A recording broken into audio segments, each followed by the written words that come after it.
Hello, my name is Bryce Tubbs. With me today is Kimberly Hambrick, and she is the president at Kimberly Hambrick Consulting LLC, where she designs empowered leaders. I'm excited to have this conversation and so glad that you chose to join us today as a person watching. Thank you so much for coming on the show today, Kimberly. Thank you so much. It's an honor to talk with you and your listeners.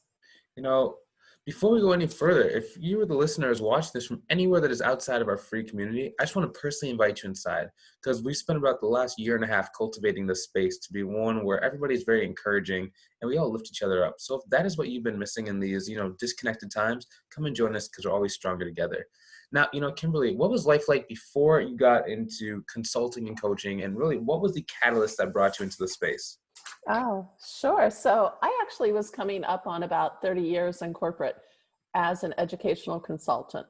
And my work focused on designing professional development for teachers, state departments of education, doing research and evaluation. So all of the really cool, exciting stuff that everybody wants to do.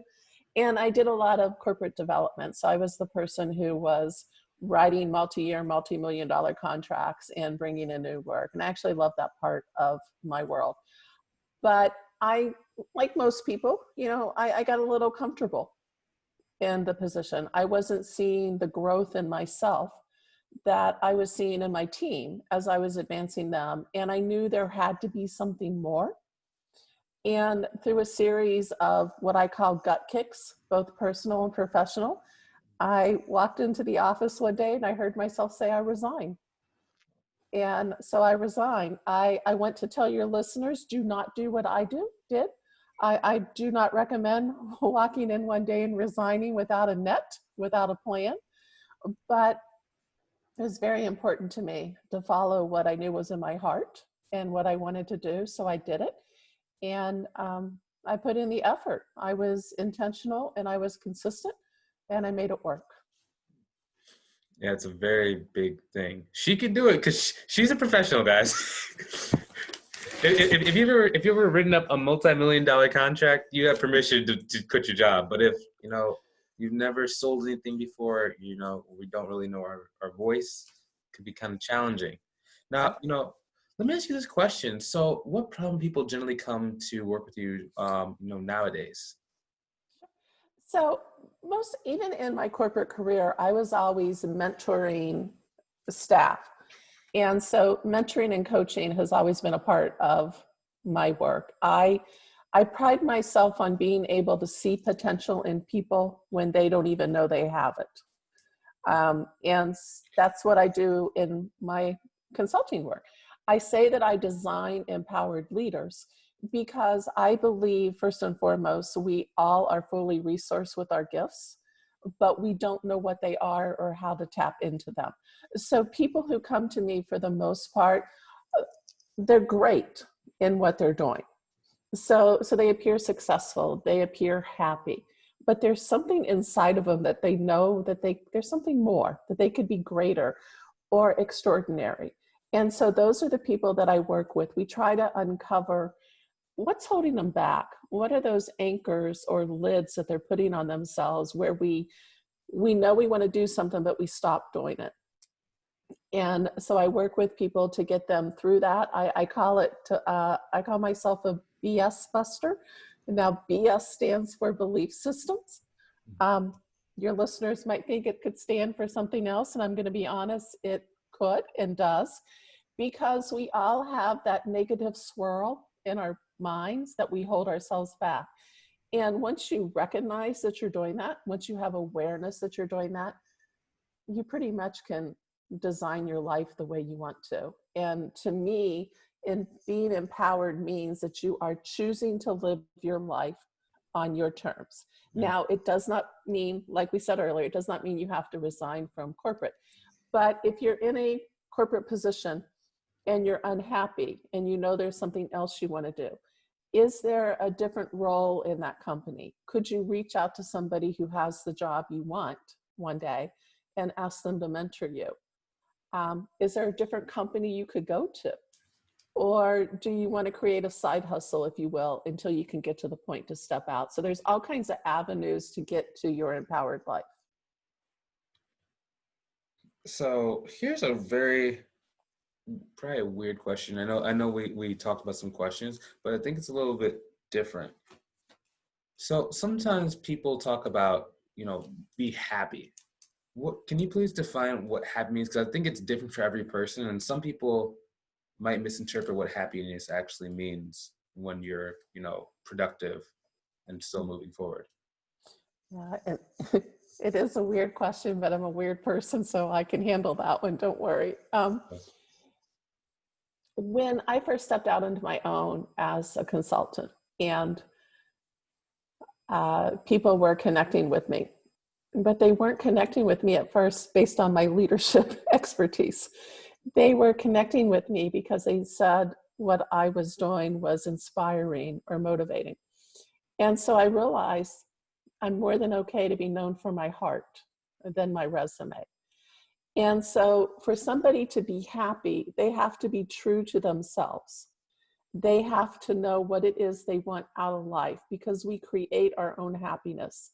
No one else is going to make me happy. A job will not make me happy. Mm. Another person won't. So it's really important that we figure out individually what it is we want to do with our life, what makes us hop out of bed each day excited. And to me, that's happy. I'm also a firm believer in each and every day you should have a deep belly laugh, because I think in the world we've forgotten how to laugh. And so enjoy what you do. So if you're not enjoying what you're doing, if you're not excited to go and do that, and you can take yourself and your work very, very seriously, but you can also have fun every now and then. And to me, that's what it means to be happy. Yeah, I'm really glad that you're able to define that. We'll talk about afterwards what I hear sometimes. But yeah, the thing about the laughing is really important. How important is it to kind of laugh, especially in like times we're disconnected right now, maybe socially or just physically? Mhm. Yeah, part of the work that I've been doing in working with teams, so it's talking about the pandemic and then moving into what also is happening in our world today with the racial tensions and the issues going on there. Those are really difficult and bad situations. And what's important is to have conversations, to have that uncomfortable, honest conversation, because we're all in this together, and how it's impacting us is different. And so creating a space for somebody to listen, to be heard and listened to is really important for me. And I use that because even in these difficult times, there's good. And we forget about the good that's there. So the pandemic that's forcing all of us to work from home, be socially distancing and disconnected. I'm starting to see deeper connections happening. I'm starting to see people reaching out a little more intentionally. I'm seeing people, when they start a meeting, instead of just going into the work, they take the first 5 or 10 minutes to say, "How's it going? How are you doing?" And to me, that's the good in what's going on. And I had shared recently about a couple losses in my life in terms of people who had passed away. And for me, I'm able to, grieve for a little bit, but I remember the laughter in the good times. Mhm. And so I truly am a firm believer that even in the bad, there is good.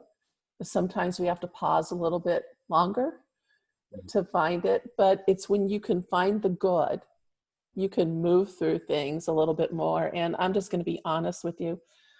I laugh at myself daily.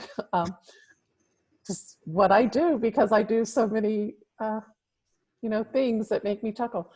It makes me feel better. It We can get angry, we can cry, or we can take a break and find something funny, and it instantly boosts joy. It boosts you know, my mood.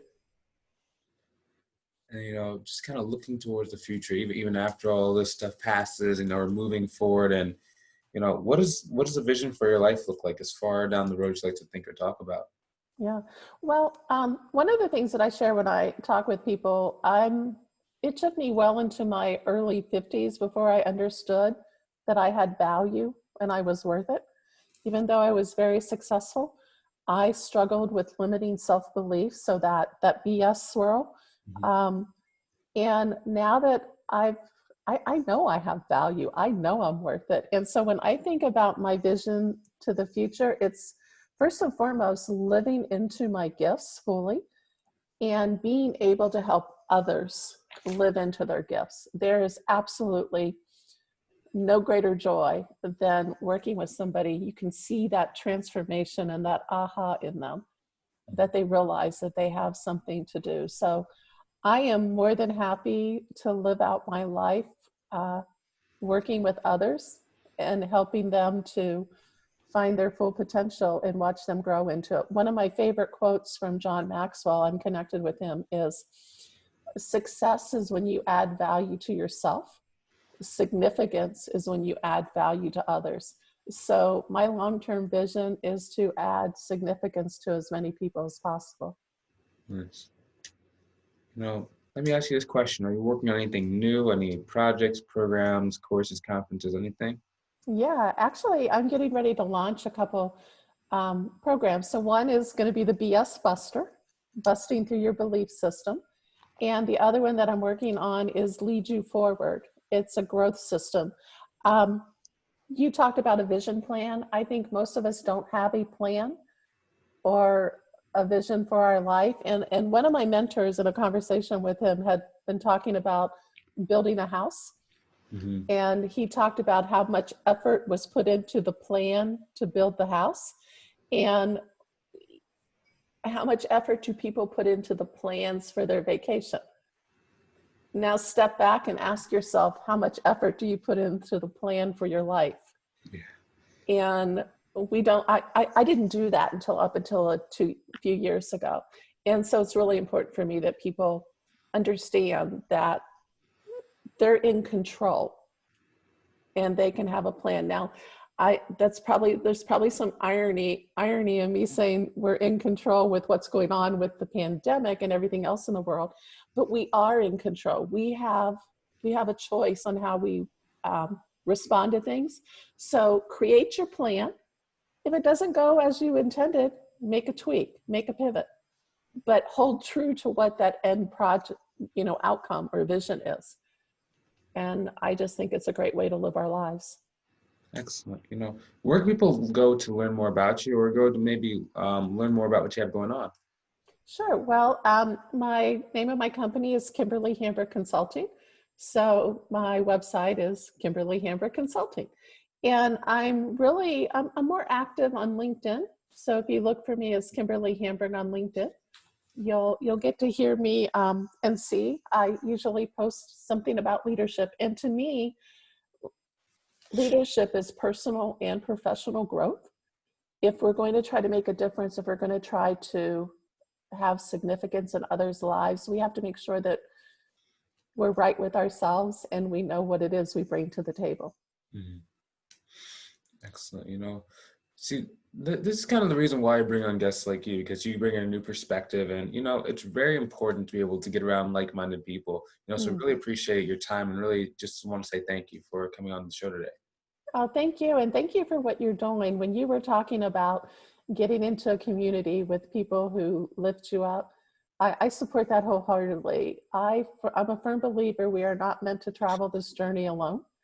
And be very careful. I always say vet the voices carefully you listen to. And Bryce, you're one of the voices that people should listen to because you're doing really great work with the work that you're doing. So thank you for what you do. That actually means a lot. I really appreciate you saying that. It's funny. We'll talk later, but I really appreciate that. And, for those watching, just like she's saying, you got to get around people who actually want you to do well. And, Yes. There are so many people that, try and tear you down in life.